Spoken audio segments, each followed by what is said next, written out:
26,000 కనీస వేతనం చేయమని. కానీ గౌరవనీయులైన ముఖ్యమంత్రి జగన్మోహన్ రెడ్డి అన్ని అమలు చేశాను, కానీ ఆ ఒక్క మాట మాత్రం అడగొద్దు అని చెప్తున్నారు.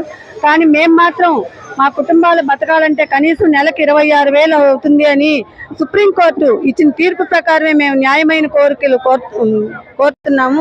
కాబట్టి ఇప్పటికైనా జగన్మోహన్ రెడ్డి స్పందించి మా యొక్క ఈ డబ్ల్యూటీని అమలు చేయడము మరియు ఈ 26,000 జీతం పెంచడం అనేది జీవో రూపంలో మాకు ఇవ్వాలని ఈ సందర్భంగా మేము కోరుకుంటున్నాం సార్.